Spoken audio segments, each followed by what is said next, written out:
Yung senador na yan, nagmamalinis siya, papakitang gila siya, pero ang katotohanan, marami siyang nakaraan na questionable. At ang pinakamatindi nga yung palagi kong sinasabi, na siya ang pasimuno ng pagpapagawa ng isang bagong building sa Senado kung saan gagawing opisina ng mga senador. At yung building na yon nagkakalaga sa simula parang 22 billion pesos ang halaga. Ito'y lumobo na sa 35 billion pesos. Ito pa lang si ito pa lang si si Baliling Ikaw pala Baliling ikaw palang utak ikaw talaga hindi ka nagsasalita Kaya pala mga kaibigan, kaya pala guys, etong si Baliling umalis sa Blue Ribbon kasi meron pala siyang natunugan na baka mamaya ilabas yung napaka-controversial guys na 33 billion po 33 billion worth of structures po. Gumawa sila ng bagong Senate building. Napakalaking yung alam mo yung building na yan, nakita ko na yun, palagi kong dinadaanan yan Sobrang laki po talaga ng building. Akala mo robot Akala mo transformer yung sobrang laki. Yung bagong Senate. Alam mo nangyari guys sa bagong Senate building? Hindi natapos. Nakatiwangwang po mga kaibigan. Napakasakit mong isipin guys. Dahil ang initial po na nagastos dyan is 22 billion na. 22 billion na mga kaibigan. Tapos nagulat ang lahat guys sa pasabog ni Attorney Panelo. Nagiging 33 billion na doon tumaas ng 33 billion.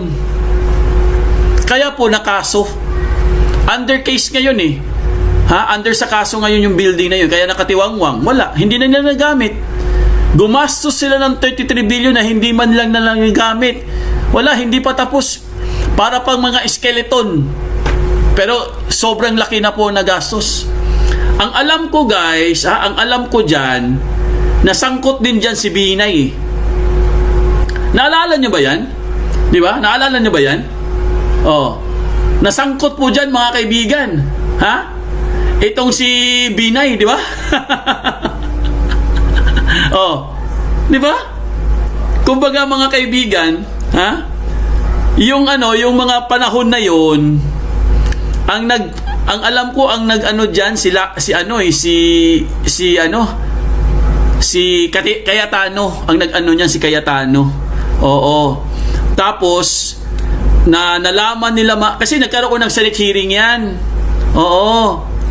Yun pala, ngayon, ang sabi po ni Attorney Panelo mga kaibigan, ang utak pala dyan, ang pinakautak ito palang si Baliling. Mucha ka Baliling. Si Baliling pala mga kaibigan. Kaya pala, now I know. Kaya pala bigla siyang nawala. Biglang umalis. Di ba? Biglang umalis po mga kaibigan. Asa na ba siya guys? Biglang umalis sa Blue Ribbon Natakot. Alam mo kung bakit siya natakot sa Blue Ribbon? Kasi nga lumabas yung picture niya kasama ang mga diskaya. Ayon po sa source, isa po sa mga kontraktor ng building. Nako, isa po sa kontraktor ng building mga kaibigan. Nako, sino pa nga ba? Sino pa nga ba mga kaibigan ang kontraktor ng building na yon na umabot po ng 33 billion? Grabe, hanip kayo. Para kayo kinakain nyo lang yung pera na wala man lang nakinabang po sa building guys. Nakatiwangwang ngayon doon. Tingnan nyo mga kaibigan, tingnan nyo yung building na yun. Sa yun bandang BGC ata yun. Hindi ko lang ma-sure yung location, pero nakadaan na ako diyan. Kaso lang hindi ko lang ma-sure yung location kasi nasa nasa ano kami dumaan sa Skyway eh. Parang nasa gitna siya ng Makati, parang ganon. Hindi naman BGC talaga, no? Parang nasa Makati yata yun, or ano. Saan ba yun? Saan ba talaga ang location ng building na yun? Hindi ko kasi matukoy eh. Pero sobrang laki talaga guys. Pag pumunta kayo ng airport, dadaan kayo sa Skyway, makikita nyo yun. Kasi sobra po talagang laki, para siyang robot. Ano ba itong 33 billion? Ha? 33 billion na building ng Senado? Grabe naman to. Napakamahal. Pero bakit hindi po ito natapos guys? Ha? Itong 33 billion pesos worth na structure, para daw ito sa office ng mga senador. Hanep. Ito po, ipakita lang po natin guys ha, para meron po kayong idea. Sino po ang utak dito? Nako, ang utak pala nito mga kaibigan ay si Balileng. Yari. Ayan nakita nyo ba guys? Klaro ba dyan sa ano nyo? Klaro ba dyan sa screen nyo?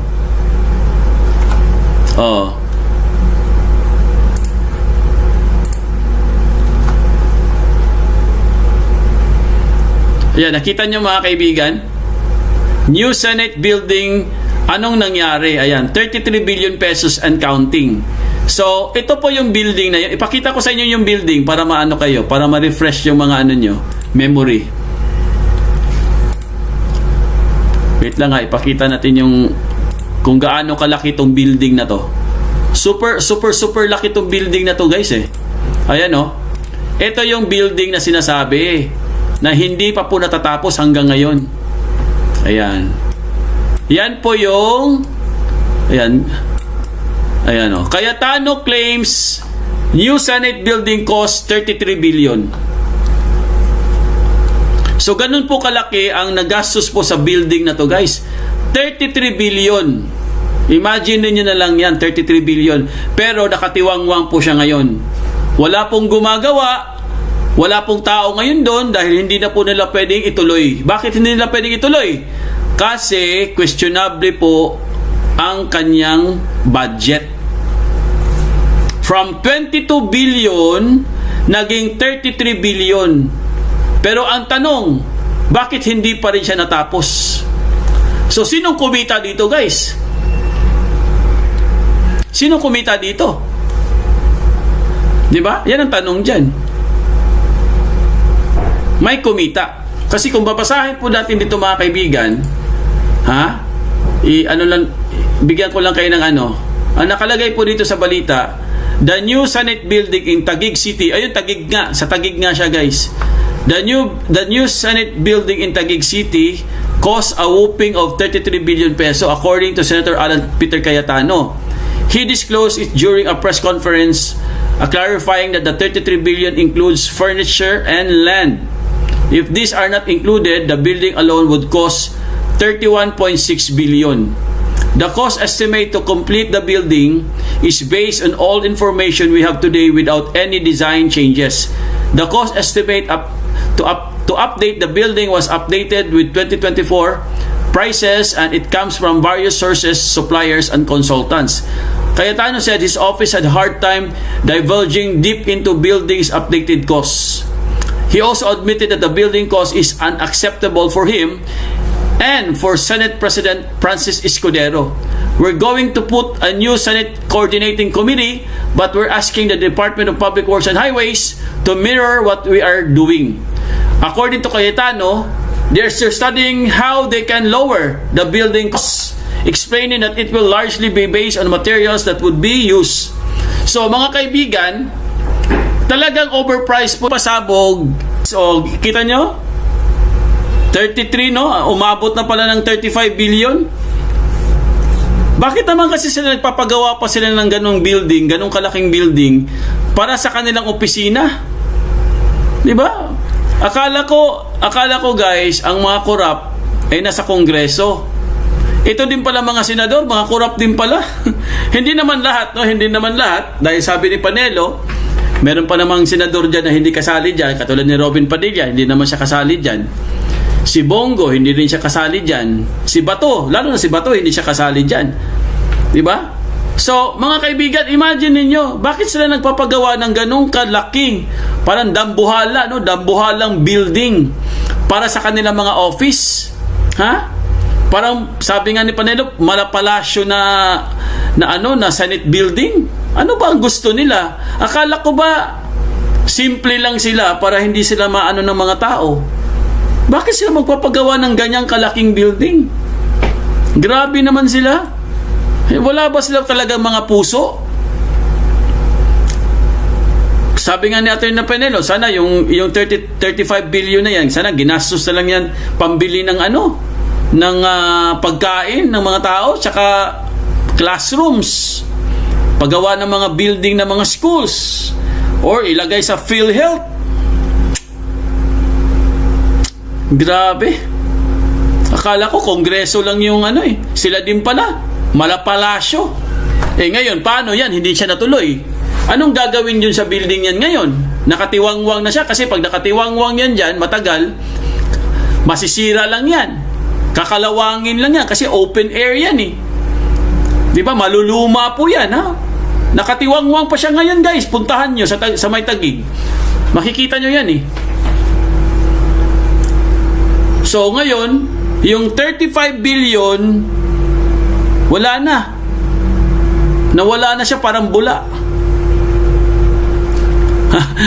Sabi ni Elijah, talo pa ang Malacanang sa Senate bill. Oo, talo pa talaga ang Malacanang, kasi ito, napuntahan. Sabi ko nga, nadaanan ko to, guys eh. Pag dumadaan ka sa Skyway, makikita mo to eh. Para nga siyang dambuhala, guys. Para siyang robot. Sabi ko, ano tong building na to? Transformer? Sobrang laki niya, mga kaibigan. Grabe. Pero tingnan nyo ngayon, ang tanong, anong gagawin nila ngayon sa building na to? Ha? Anong gagawin nila sa building? Dapat nga i-open to uli sa Senado eh. Dapat i-open to uli. Pag-usapan to uli, guys, kasi baka mamaya maano po ito, no? Mailagay po ito sa limot at hindi na po ito mapag-usapan. Kaya nga Laling Garcia kaya nga masakit eh. Kaya nga masakit isipin, guys. 'Di ba? Kasi nga hindi nga nila pera 'yan eh. 'Di ba? It's a taxpayers' money. 'Di ba? Kaya po, yan po ang nakakalungkot. Hindi po ito pera nila. Pera po ito ng bayan, mga kaibigan. Nagpapagawa sila ng dambuhalang building para sa mga sarili nila. Para magbuka silang mga pogi, magbuka silang mga mayaman.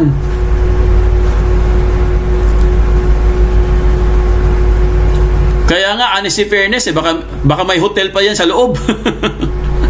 Ha? Baka may hotel pa sa loob yan. Hindi natin alam. So, anong gagawin nila ngayon dito? Nakatiwangwang na lang to? Paano pera natin dyan? Mababawi ba natin yan? Baka malamang ibibenta na lang nila yan, sigurado. Para bawi lang siguro sa gastos.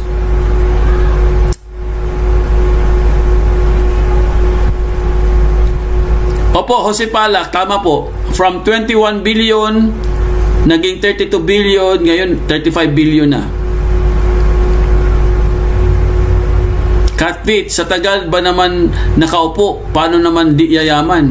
Oo, yayaman. Kaya nga sila may mga mansyon.